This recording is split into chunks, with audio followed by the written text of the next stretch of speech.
YouTube Rando here. So we got some new additions to the SHTF library, the digital library. A couple of them are more like woodworking books, and of course this wiring book right here.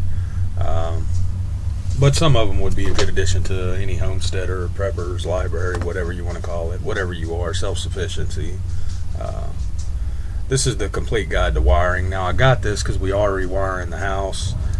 We've been doing it for many years now, but it's time to start connecting everything together. I got the wires ran. I just have to get up in the attic and run them over to the box and run them down the wall and connect them inside the box to breakers and all that good stuff. So I got this book for that, but there's a section in here for wiring your solar system too as well. So that's why we picked it up, more or less. We wanted to be able, I mean, you're going to run it the same way on your solar system, and it don't literally tell you how to hook up your solar system, because there's a bunch of different ways for different solar systems to be hooked up. But this one is going to go into details on like run it to a box, that box is going to be hooked up to a solar system. It's not how to hook the solar system up to the box. So it seems like a pretty good book. We're going to read it and figure out if we can do the wiring ourselves or if I need to hire somebody to come in and do it for me. I really don't like people touching my house. It's kind of like my car.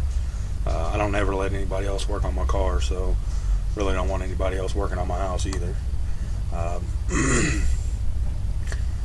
This one right here we just got because we want to pick up another slow cooker, crock pot. I love cooking in a crock pot. It's easy. You just throw it in there and walk away. You know, you don't have to do a bunch of prep, and you don't have to do a bunch of standing over it and watching it like when you're frying foods or baking it in the oven or something. So we're going to get another slow cooker, and we're going to start using these recipes. I'll do a book review on this one for sure and let you guys know how it works out. I love cookbooks. We always buy cookbooks and garden books. I didn't get any garden books this time, but we did get this cookbook, and we got some other books I may not consider prep.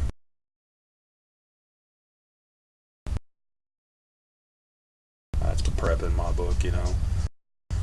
Some furniture books on how to make different kinds of furniture.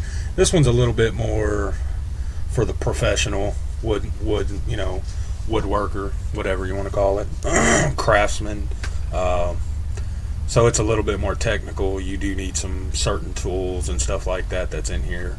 And it's really not the book I was looking for. I wish I could have looked at it before I bought it, and I wouldn't have bought it, but it's not that bad. I mean, it may be, worth a read. This one right here is very interesting, and you don't need a bunch of specialty tools to be able to do it. It's all kinds of stuff. It's how to make animal houses, how to make your chicken coops. It shows you how to make like a root cellar. Just all kinds of cool stuff that we were just flipping through it and looked at. And so we'll do a book review on this one for sure too, and let you guys know how this one goes, and maybe we'll do a couple of projects out of it. We have the solar shed project that we need to start working on, and I'm hoping there's a little design in here somewhere for it. Maybe not. I think that one's going to be the best woodworking book though. We grabbed a bunch of woodworking books. They were really cheap. I mean, they weren't bad at all. So we grabbed quite a few of them, but that was the one that stuck out with me. This is another one that, there's some projects in here that anybody can do. Me, you, anybody. But a couple of them would be more for, the professional craftsman. Like I said earlier, some of these projects are kind of hard, and some of them are really just easy. So I thought that was going to be a cool little book. I didn't throw all the woodworking books in here. If I would have, it would have been like 10 books, and I didn't want to make this video 10 minutes long. So this is the final book we picked up, and it's more like a kind of a homesteading book as well. It's a bunch of old ways of doing things. It's how to build a fire and other handy things your grandfather knew. So it's things from the past, but as it says, back to basics, money saving, you can do anything guide.